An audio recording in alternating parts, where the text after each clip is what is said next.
I don't know why I get so nervous at the beginning. Yo, welcome back. It is me, Yakobi James. Bring you all the RPG content that you never asked for, but you're so happy you stumbled upon. We need to talk about Trails of Cold Steel 2. But first, scroll down below, smash that subscribe button. Trails of Cold Steel 2, the follow-up to Trails of Cold Steel 1. The 5th game of the Trails of the Sky series. This game, once again, follows our sweet, lovely hero protagonist, Reed Schwarzer. But this time, the story continues. We left off from the story where Reed found out C was Crow. Crow is a bad guy who shot another dude, and Misty is Vita. As you may have guessed in Trails of Cold Steel 1, no one is as they seem in these games. There are layers upon layers of complexity with your main characters, your supporting characters, and they're slowly revealed through this long ass narrative. So many wild things happen. That is kind of the recipe that trails up. It's a little bit slow, and then as the story progresses, it gets faster and faster and faster, and bigger and bigger and bigger things happen. So, what happened? Reed finally finished all of his task trials, however you want to call them, and he summoned Valimar, the Ashen Knight. And we also found out there's another one, and that is Crow. Crow owns the Azure Divine Knight. And they had a battle, and Reed was new, and he's like, I can't do this. And then then Class 7's like, go Reed, we'll save you. And then Celine's like, Valimar, get us out of here. And so, this game begins with Reed in the mountains. But because things have escalated, the overall story does feel very much more engaged. It feels much more of like a classic adventure RPG. Like, Reed has a lot of things that he needs to get done. He needs to find his friends. He needs to find the rest of Class 7. He needs to figure out what the heck Valimar is and how he can become stronger, because now he has to find Crow, figure out what the Imperial Liberation Front is all about, and what? Vita? What?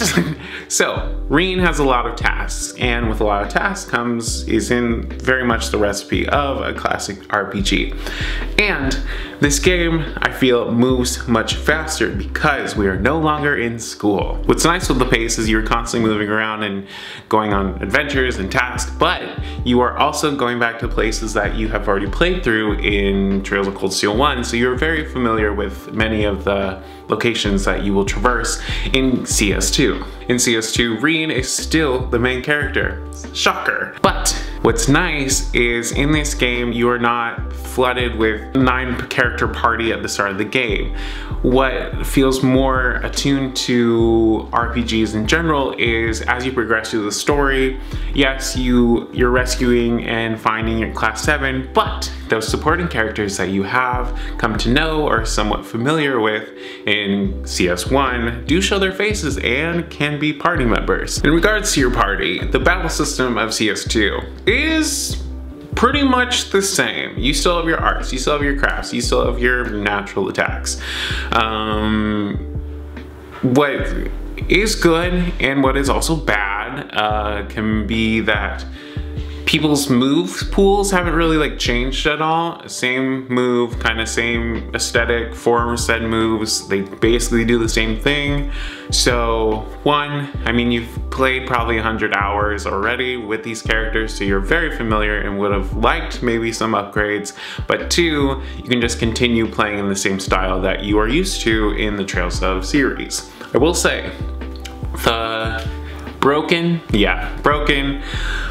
component to the battle system now is I feel like they upgraded the delay tactic, some people's crafts, and also, spoiler, an equipable item if you max Sharon's bond is you automatically have a higher chance of delaying someone's attack, so you can sweep through enemies without them even attacking you. That's very broken, but is a new component to the game. Not new, but upgraded.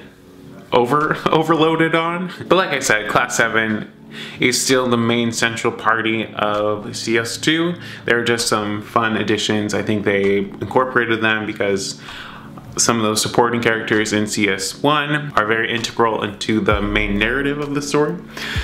And so some of them may show up in your party. And what's nice about, I guess, a sequel to a full narrative that is fleshed out is, of course, the first one is going to set up a lot of components. So in part 2, the story and the game feel very active. So it's not stagnant.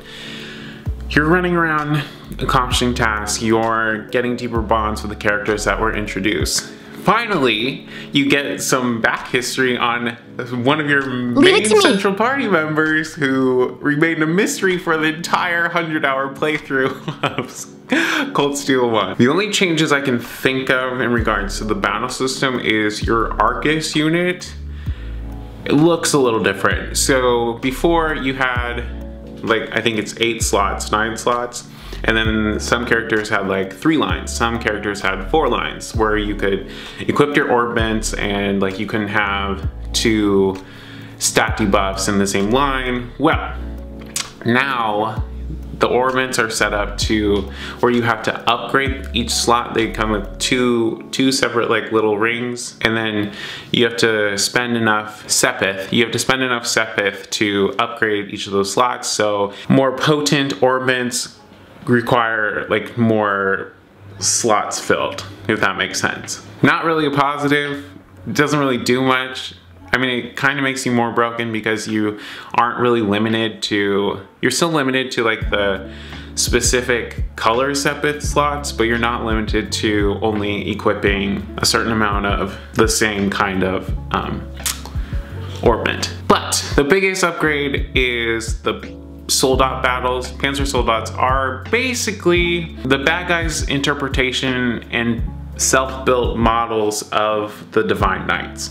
So basically your battle with Crow at the end of CS1, that is definitely in CS2, and you will see a lot of Divine Knight battles. Valimar, of course, like Green, gets stronger as he progresses. You can modify Valimar to how you like to fight. He gets orbments too. That doesn't come till later in the game, but he does. I can't really go into an overall that much information about the plot because if I really say anything, it's going to spoil a lot of things. And what we try to do on this channel is not try to spoil anything. This is just kind of an overview for you to dive in to play the game and experience it for yourself. Also, if you are a completionist or you are someone who likes grinding, well, if you've read on other forums online, there are transfer bonuses for Reen at the start of the game. If you don't like grinding your life away, not a big deal. The bonuses are really only helpful for like a minuscule amount of time. I'm pretty sure you get like a couple items. You get, I think, an attack 2 orbment, which is nice, but you can always make that later. And you get a large amount of Sepith at the beginning, but like I said, if you equip the right orbments, you can just get more Sepith down the line. But because the stakes are raised and things are you're starting to get a whole understanding of like what people are trying to do, what agendas they're trying to achieve. There is way more character development. You're kind of getting more attached to these characters.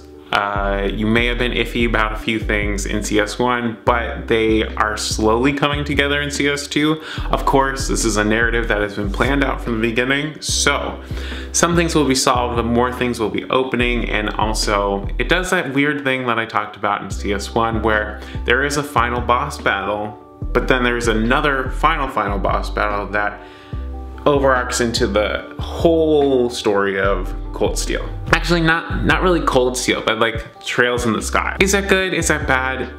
You know, it feels like there's 2 endings, or like the ending of Cold Steel 2, and then there's the ending of this chapter of the Trails in the Sky section. So there's a lot of lead up into CS3.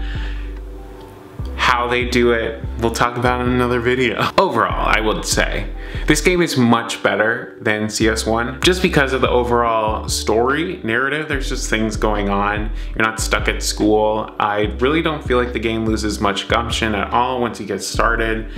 because you're not at school. The pages of the story are constantly unfolding. I love good character development. That is why I play RPGs, and this is the game that does that well. I will say this is my shortest run. I believe I played this game in 90 minutes. That's 20 minutes less than my Trails CS1, and that is 60 minutes less than my CS3 playthrough. Trails of Cold Steel 2 is available on the PlayStation Network. I bought mine on PS4. You can also get it on stream, though the stream link will be in the description below for you to play. It was finally released that Trails of Cold Steel 4 is coming out on October 27th. So I would you have time, but these games do take a minute, so I would get started, especially if you're a more slower game player, so you can play that on the 27th. I will also, if you follow me on my socials, Yakobi James on Instagram, or Jacob on Twitter, and you can follow me on Twitch. Monday, Tuesdays, Thursdays, and Fridays I play RPGs, but on the 27th I will be doing a 12-hour stream of Trails of Cold Steel 4. It's gonna be a time. If you like this video, like it. And if you didn't when we started, subscribe. Also, you can share it with your friends. Also, I guess you could put notifications. I can tell you that videos get posted on Mondays, but if you want to be one of the first people to watch, hit that button. Thank you so much for hanging out with me and listening to me talk about Trails of Cold Steel 2. I will see you later.